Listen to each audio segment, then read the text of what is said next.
আসসালামু আলাইকুম, welcome to Tania recipe and lifestyle. আজকে একটি সহজ পিঠার রেসিপি নিয়ে হাজির হলাম। 1.5 কাপ শুকনো চালের গুঁড়া দিয়ে ক্রিসপি এবং মজাদার পিঠা তৈরি করে দেখাবো। চলুন তাহলে শুরু করি। একটি পাত্রে 250 ml পানি দিয়ে দিব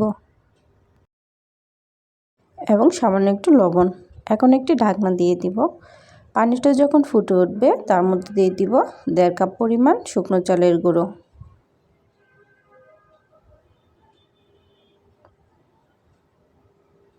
চালের গুঁড়োটা আস্তে আস্তে করে দিয়ে একটি কামির বানিয়ে নিব।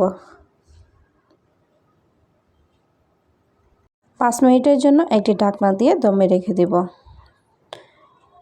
হালকা ঠান্ডা হয়ে গেলে একটি প্লেটে ঢেলে দিব এবং হাত দিয়ে মতে নেব। ভালো করে মতো হয়ে গেলে ছোট ছোট বল করে নিব এবং দেখেন আমি কেমন করে পিঠাটা বানিয়ে নিচ্ছি। তো ভিডিওটি যদি ভালো লেগে থাকে অবশ্যই চ্যানেলটিকে সাবস্ক্রাইব করে নেবেন।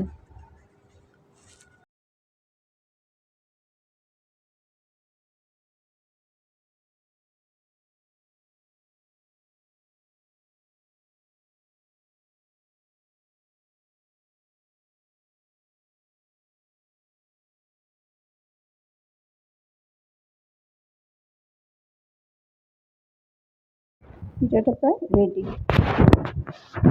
এভাবে করে সবগুলো পিঠা আমি বানিয়ে নেব।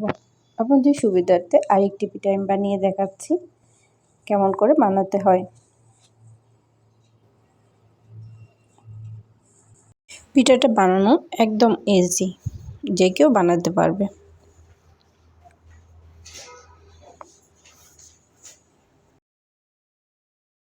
সবগুলো পিঠা বানানো হয়ে গেলে আমি এখন নিয়ে দিব একটি পাত্রে সামান্য পরিমাণ তেল। তেলটা গরম হয়ে গেলে পিঠাগুলো দিয়ে দিব।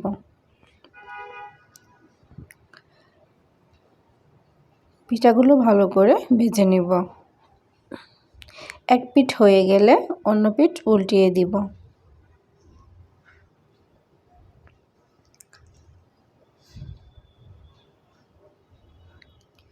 এভাবে করে যতক্ষণ পর্যন্ত লাল কালার চলে না আসবে ততক্ষণ ভেজে নেব।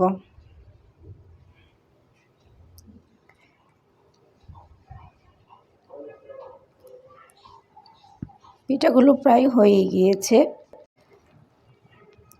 এখন আমি একটি ছাঁকনি নিয়ে পিঠাগুলো তুলে নেব যাতে অতিরিক্ত তেলটা ঝরে পড়ে এবং একটি টিস্যুর মধ্যে উঠিয়ে নিব। তো ভিডিওটা কেমন লাগছে অবশ্যই কমেন্ট করে জানাবেন। যদি কোথাও ভুল হয়ে থাকে ক্ষমা করে দিবেন। ধন্যবাদ সবাইকে। আল্লাহ হাফেজ।